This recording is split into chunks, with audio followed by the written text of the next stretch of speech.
Greetings there, rocket scientists. Rhadamant here. Thank you for tuning in to Oxygen Not Included Volcanea, episode 39, Rocket Tube. Okay, let's go ahead and dig. I'm going to mine it out in one square. And then we're going to want to dig out almost everything. I'm actually going to purposely leave a little bit.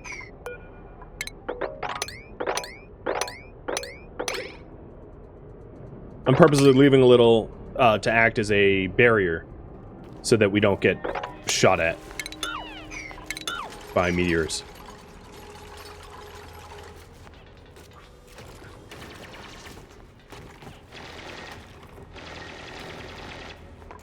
So we're going to have a lot of like collapsed tiles and the like, but that's fine. And I will also flick that stuff on.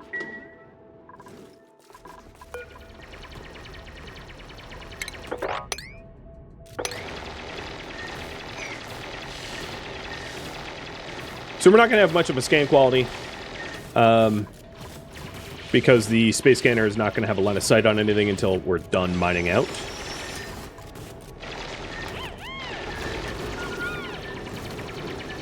Oh! We have incoming objects detected. Which is weird, considering the space scanner doesn't actually see anything. But okay. Apparently we have a meteorite strike. That could end up being annoying. There was no way for me to know, like, when to go. Yeah, okay. Yeah, we're definitely getting strikes. Oh, good shot! Ho ho ho! Sniped it! I was not expecting it to be that agile? Is maybe not the right word, but like, I've never used these before. But that looks very cool. So I feel pretty safe, given that the entire space above the telescope is protected by the blastshot. I feel pretty safe mining out the telescope and using it. Of course, my dead dodo and glitch here are not protected.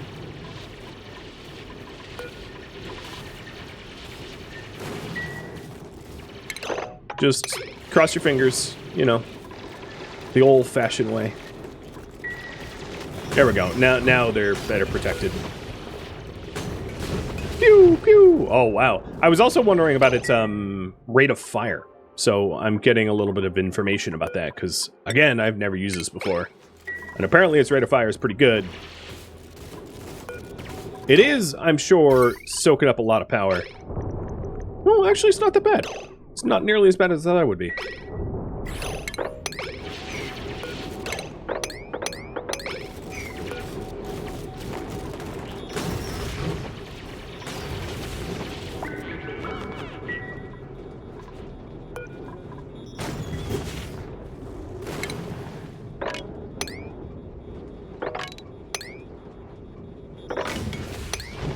So at this point, what I'm trying to do is I'm trying to remove all of the line of sight blockers that are going to make scanning difficult.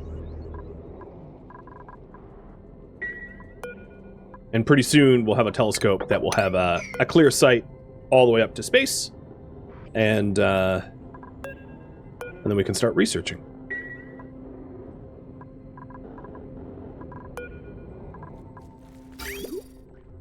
A little worried about the amount of blast shot it's requiring, but that's okay. I can always make more. It's a little SAM site, I know, right? Iron Dome. Very cool.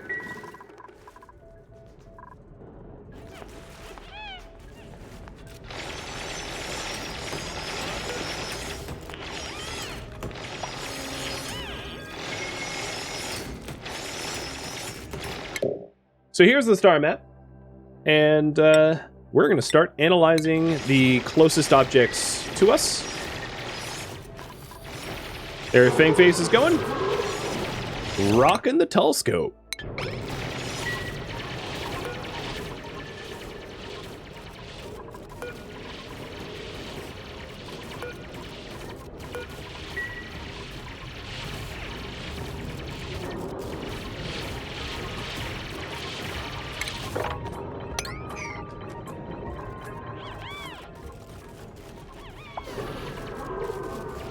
Okay, let's take a look.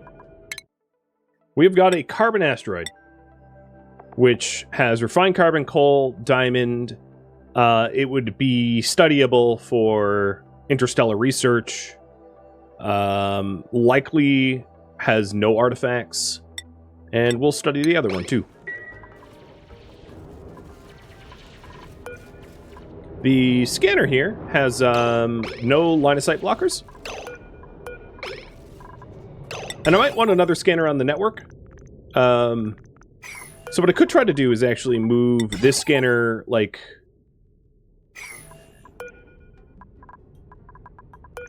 Move this scanner maybe over here.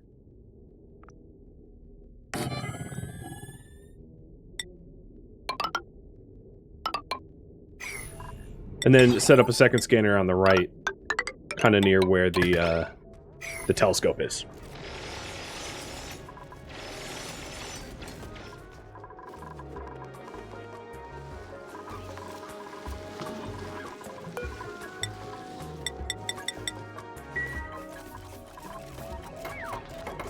The meteor blaster is like room temperature. It's 21°C. That's pretty good. Oh, that's not plugged in. Yeah, usually power is kind of necessary.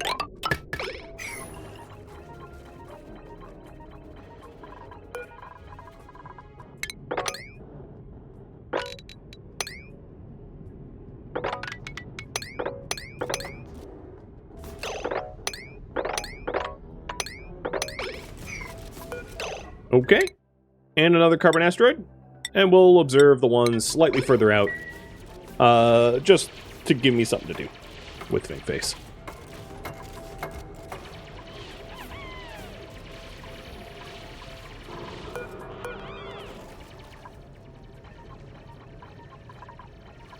You know, I kind of regret not having the scanner be as far over as possible, so I'm just going to go ahead and move it now. Because I get refunded breaking it down anyway. That's probably the proper min-max. Because the blastshot will cover this still. This scanner, however, might get line of sight blocked over here. And if that becomes a recurring issue, we can always add another blaster to the left, fed by the same belt system.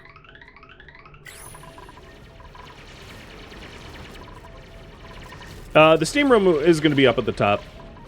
That's my next project once I get this secured. I want to scan network quality slightly higher than 24%. So that's what I'm currently working on.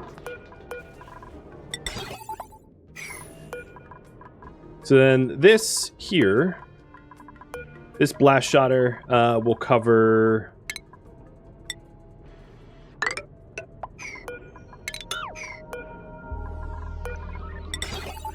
here. Yep. And that overlaps a little bit. So yeah, I like this spot. Something like that.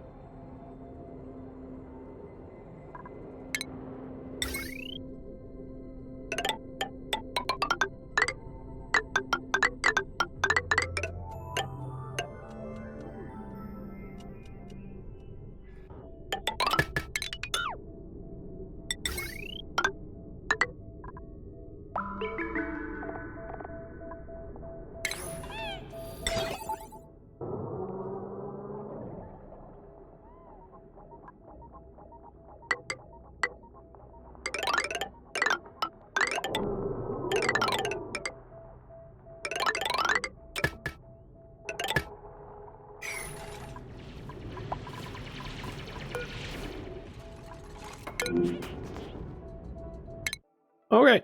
We have a metallic asteroid, iron, copper, obsidian, smooth hatches. Let's keep going.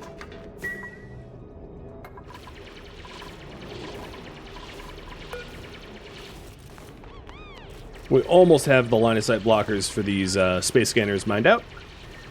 I do think I'm going to probably need another meteor blaster to stop build up from the left side over here.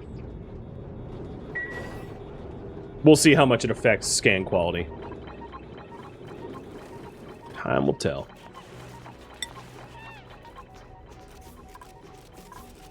Oh, incoming.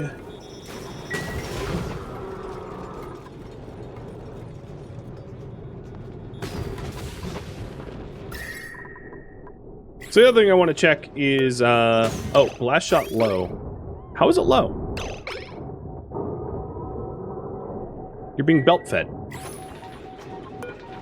I don't think it's true. No, that's not low. You got plenty. Don't lie to me.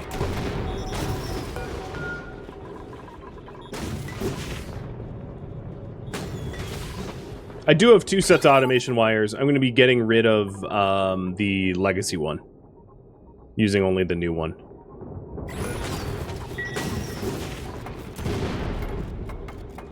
Using a telescope during a meteor shower is, previous to me, unthinkable. That used to not be something that you could ever do. So it's pretty wild that I could just keep using it.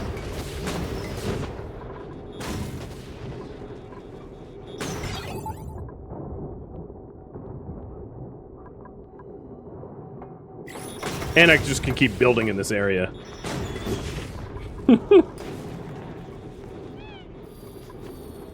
So you can see the occasional hit slips through because the blast shot doesn't reach all the way over there, which is fine. Like I said, I might need another 2 on either side. But I like it. It's a very cool system.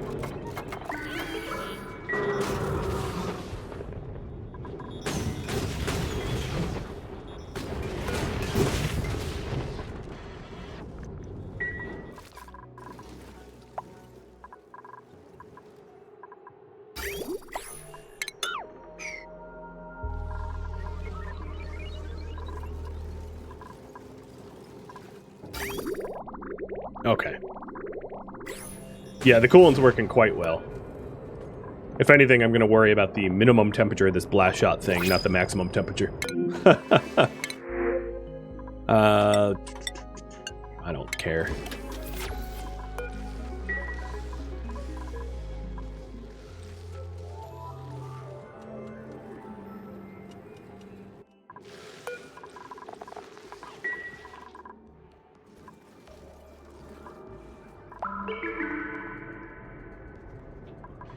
So once I get the scanners set up the way I want it, I'll get the steam box and the rocket starting to get built.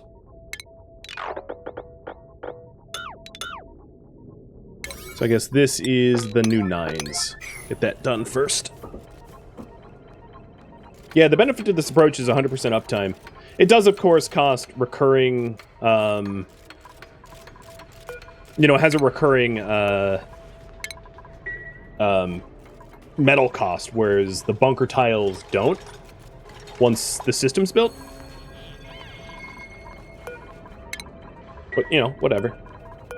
One thing I didn't check is if these 2 scanners overlap. But now, as you can see, the way I have it set up. Get rid of this one. They should probably overlap. I can't imagine they wouldn't, yeah. So we're scanning about half of the sky, which is pretty good. Or 40, or no, we're scanning 23% of the sky, but it's at 47% effectiveness. Alright. So the thinking is to set up the steam area somewhere over here. And yeah, I know I'm dumping O2. That's actually intentional, because this O2 is super hot. It's superheated O2, and it's, as a result, heating up the surrounding tiles. So by dumping out the atmosphere, this will eventually become vacuum, and it will stop becoming a vector for heat buildup. Alright, so now... I am probably going to want, like, another... So I need somewhere to build the actual rocket, right? So let me take a quick look at the map tile. I could build the rocket here. So the thing about the rockets is you're going to have like a steam engine. I'm just roughing this out. This is not where I'm going to put it. You're going to have research modules and a command capsule. And over time, your rockets become taller and taller and taller as you need to send more fuels more combustibles to it. Our initial one isn't going to be that complicated and it doesn't need to be super over-engineered. So what I'm looking at is I want to make sure that I have a vertical column that I can build into. So this is fine. So what I could do here is build a like mine out a rocket shaft, and then protect it on the other side by another meteor blaster that overlaps with the first one, and then off a little bit further have a steel box full of water that heats up, or have that over here. You know, it doesn't matter where it is exactly, just as long as it's not covered by a meteor blaster. So the current priority is build a rocket launch tube.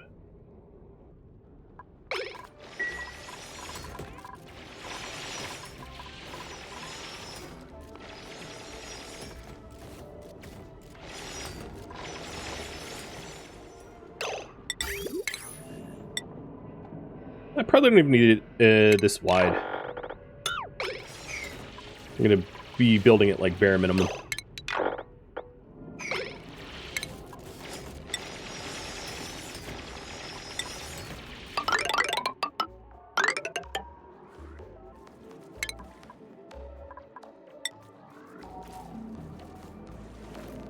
Yeah, that'll work. So here's our little rocket launch tube.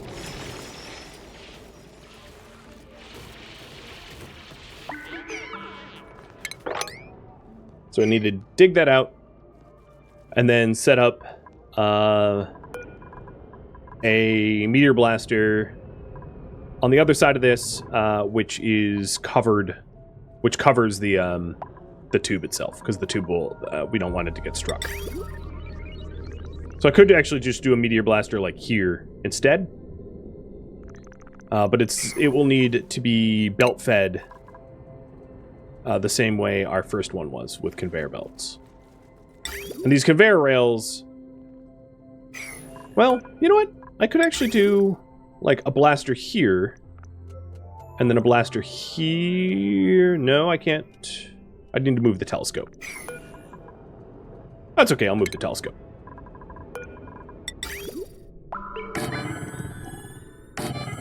I like this just as a design better, I think.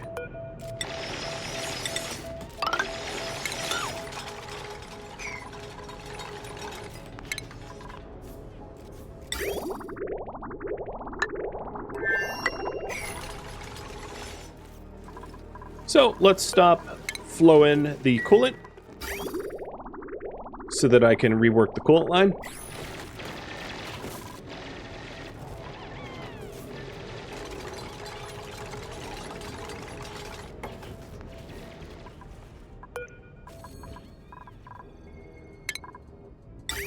And then the conveyor rails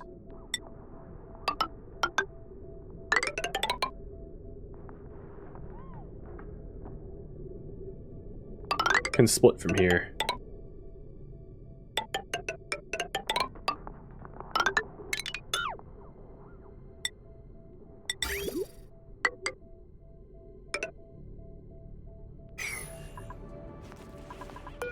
Will they overlap? I have no idea. I've never used them before. So this might be a bad setup. I don't know. We will live and learn.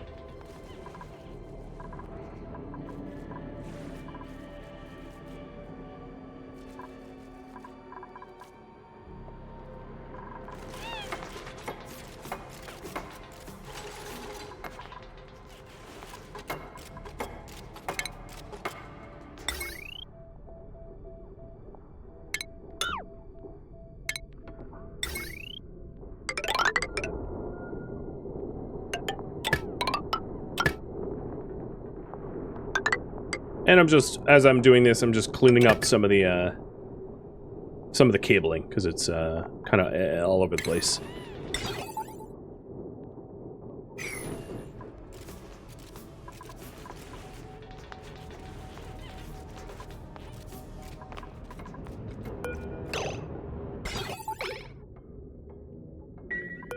So you guys are detecting meteor showers, but you haven't yet turned on this meteor blaster.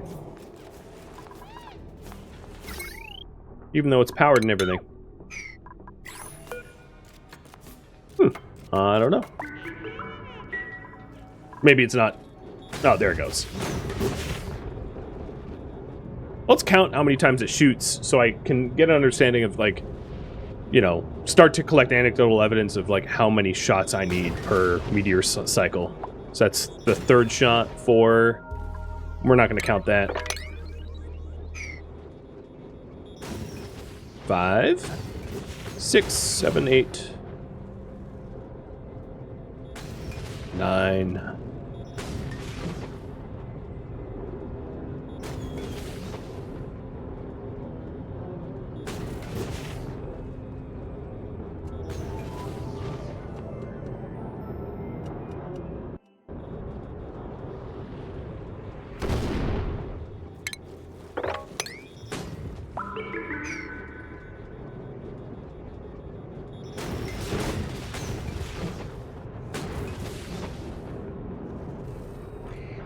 Okay, it's over. So about 20, give or take. I think that was what, 19. So we'll see if we can count on like roughly 20 shots per.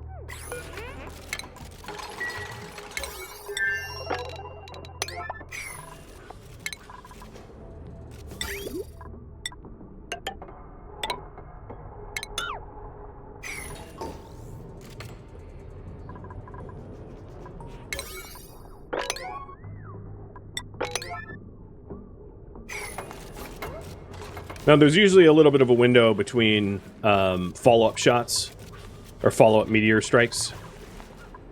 Oh, we're actually hand-delivering blastshot. Interesting. So we're waiting on the rails to be built. Come on, rails. I have it as a 9 priority, so they're getting to it.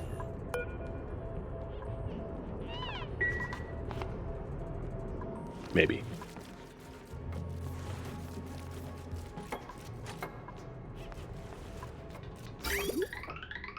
Okay, good. Yep, everything went to the left. Alright, no, I have a continuous rail. So, we are making more. But we ran out of copper.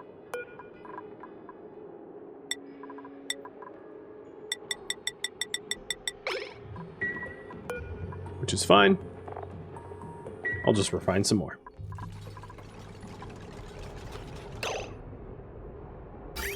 Alright, then for the rework of the coolant loops, I think I'm gonna just make this like ghetto style, which is to say one is gonna get significantly less cooling than the other, just because it's cheaper and easier to do it that way. And then if the right one ends up getting a little bit too hot, which I doubt will even bother happening, I can rework it, but this is just going to be more simple. So let's put this as a 9. And then the tube as a 6.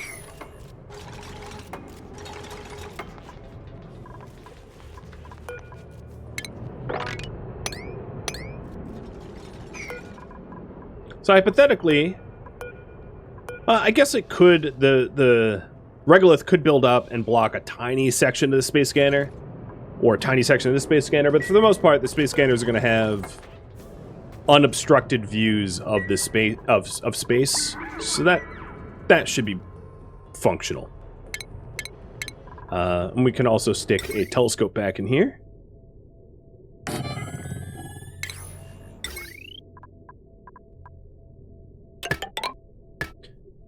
And as far as I know, I'm not really using...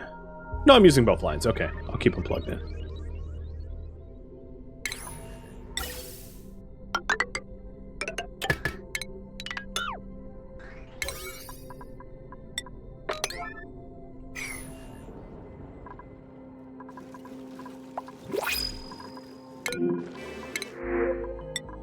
I'll improve the system if it needs improvement. I'm not gonna, like, add any extra complexity until it needs it. for the sake of time and progress.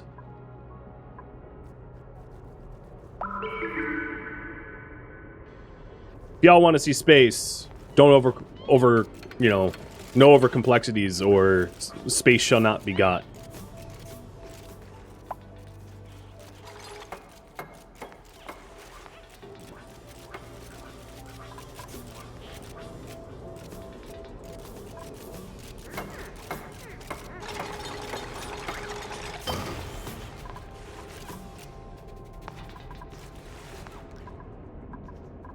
Yeah, as regolith never hits near the blasters, they won't need much cooling. So the reason they need a little bit of cooling at least is when they're active, they do generate heat. So that heat needs to get absorbed. But unlike the old meta with the blasts hitting your bunker doors and then the regolith landing and heating up everything, you're right. It doesn't require nearly as much cooling as old setups required.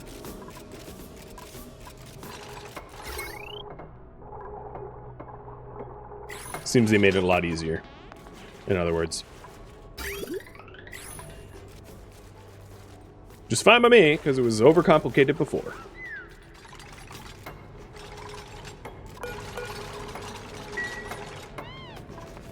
Okay, we almost have our coolant lines. And vent lines. And we have a little bit of digging to do, and we do already have a rocket tunnel, which is good. So I'm just going to want to line the rocket tunnel. It's actually not important that it gets lined, it just looks nicer, for the most part. And then we'll build a rocket and then make steam.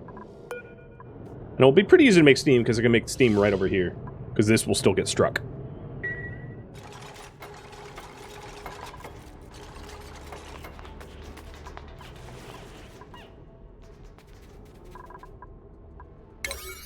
Almost done.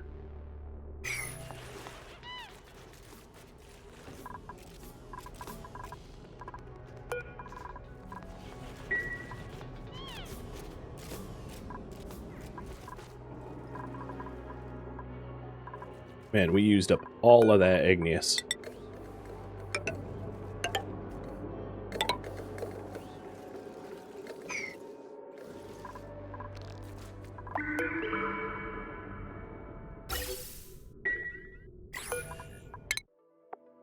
This is a rocky asteroid. I'll just keep analyzing. Might as well. It's fun. And I don't think Face is doing a whole lot of other tasks working towards this goal. Yeah, you gotta have a silo for a rocket, exactly. I mean, I've even built a base once where the silo was like all the way down in the core of the asteroid. So it was a giant silo, which was fun. It's not necessary, but it's goofy and silly and fun. The other question I have is, will I have the materials? So, no, it does not look like I'm going to have enough steel for the rocket itself, so that's another thing that I'm going to have to refine. Because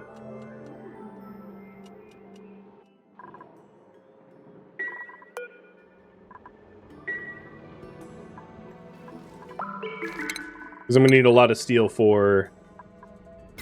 You know, it might be possible to replace... Because of the heat differences, replace all the things that I was making out of steel here with non-steel. Because I don't think that it's gonna really need to be steel. Because it's not taking the same amount of heat that it used to have to. Trying to conserve as much steel as I can. So like my space scanners... I'm even going to break down and replace them with some sort of non-steel to try to just economy eke out what is good enough.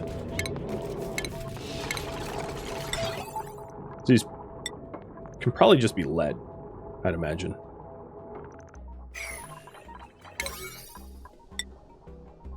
Because I wouldn't want the bottleneck to the to everything to be that I ran out of steel. I mean, because there's only so much steel I can make in a given amount of time.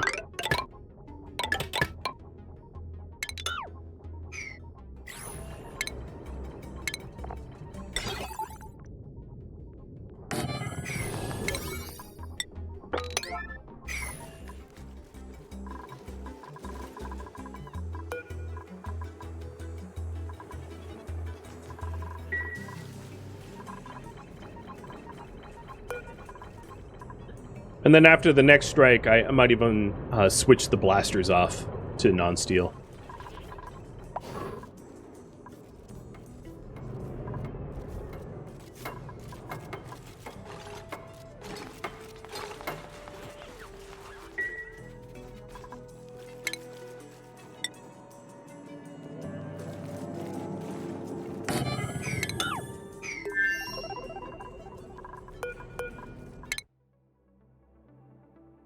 Interstellar ice.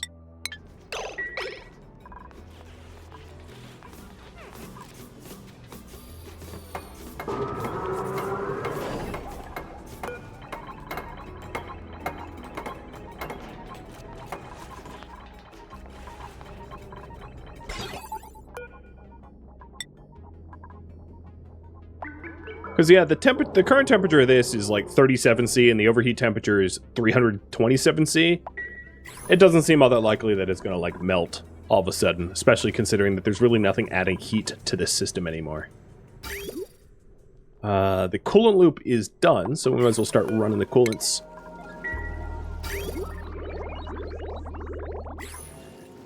Because the hydrogen gas in the AETN is plenty chilled.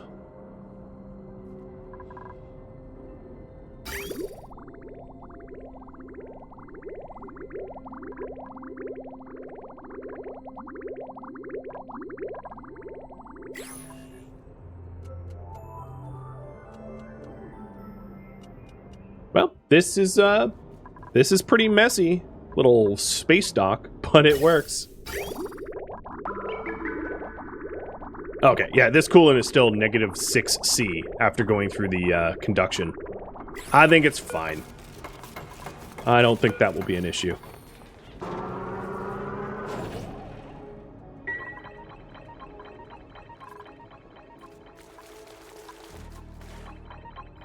What's the temperature of the coolant coming back? 4°C? Yeah, we're fine. This is a non-issue. It's dropping the temperature of these meteor blasters by like a degree every 10 seconds. Frozen blaster, here we come.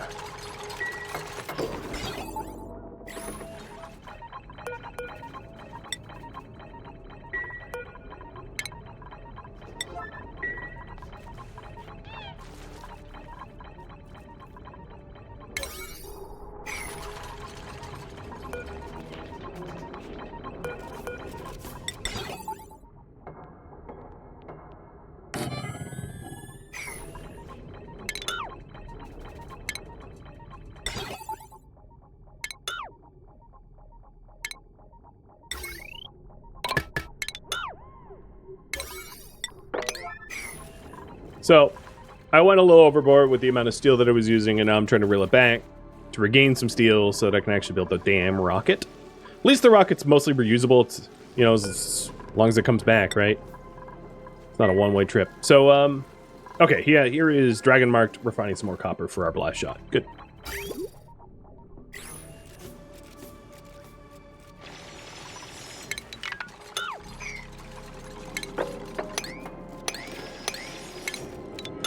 I think what I'm going to do is, I'm going to let this stuff, like, kind of drip into the tile below and then cover it. Or, you know, I don't even need to do that. I can just have the bottom of this thing be, like, here instead.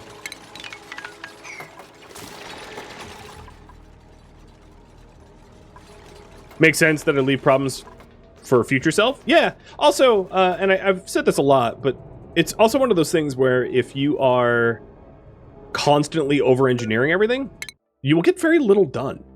So it's best to just have it be good enough, and then if you feel the need to improve upon it in the future, you can always do that. But if you massively over-engineer something right at the front, like, that's all you're going to be working on for a very long time. Because, you know, if you're trying to go for true perfectionism, and oxygen not included, that's A, kind of difficult to achieve, and B, it also means you're sort of copy-pasting, like, the currently known perfect meta, which is also very uncreative. It's why I typically dislike resource automation games, because the ideal all looks the same. right? Like if you... I'm just going to pick on Factorio. I think it's a brilliant game. I just don't like it. If you look at like perfect Factorio bases, they're all somewhat indistinguishable from one another because they're all designed the same way because the designs are all perfect, or as close to perfect as one can achieve, meaning that they don't look different from one another. So your experience playing the game is really not fundamentally any different than anyone else's because all of the creativity and problem solving has been stripped away because you're trying to design perfectly. And I hate that. I absolutely hate that because A, as a viewer, you guys aren't learning the thought process behind it. Like if I just copy and paste the perfect solution every time, you're not going to see the thinking behind trying to work through the problem. You know, it'd be like me just showing you the solution to a complicated math problem and not the steps taken to get there. You're not going to understand the math problem. You're going to know the solution, but that's not actually the important part. Or at least, in my opinion, it's not. It's more important to understand how you got to the solution, not the solution itself. Oh, yeah. Happy birthday. We're a year old.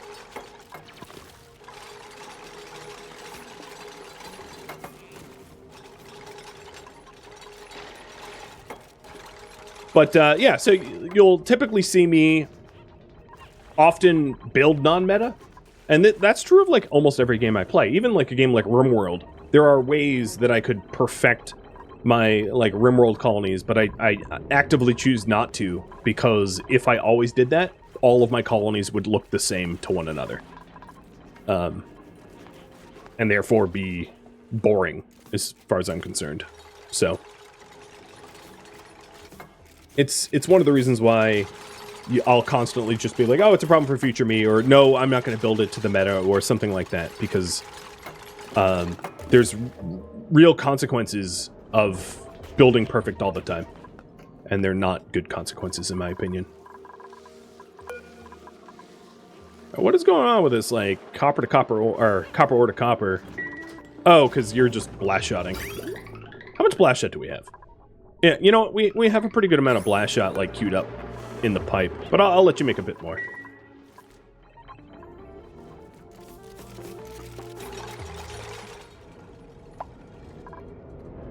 Okay, this is idle. A shattered planet.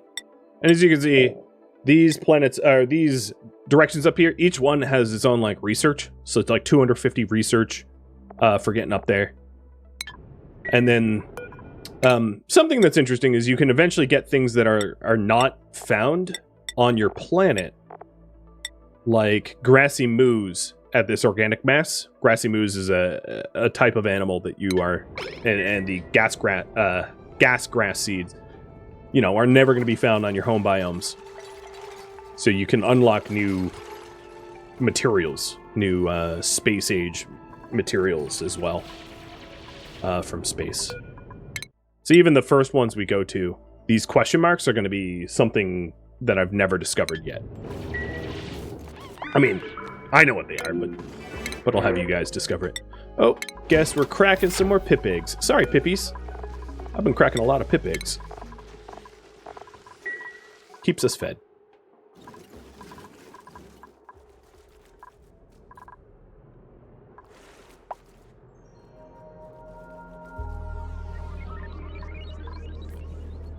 So you almost have the tube going. And then it's going to be the steam generation. What's odd is I haven't had a meteor strike in kind of a long time. I mean, I'm not worried. Like, it will come.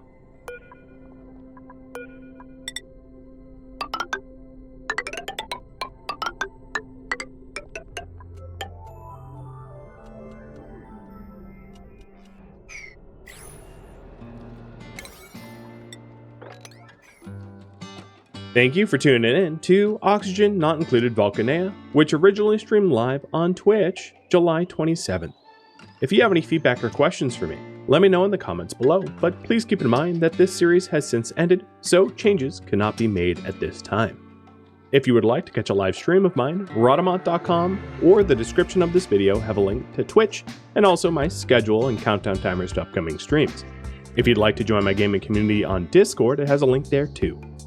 Thank you so very much for watching, and a special thank you to my Patreon patrons, Twitch subscribers, and viewers like you that support the channel and made it all the way to the credits. Thank you so very much. Hope to catch a next episode or an upcoming stream of another game. Farewell, my fellow duplicants.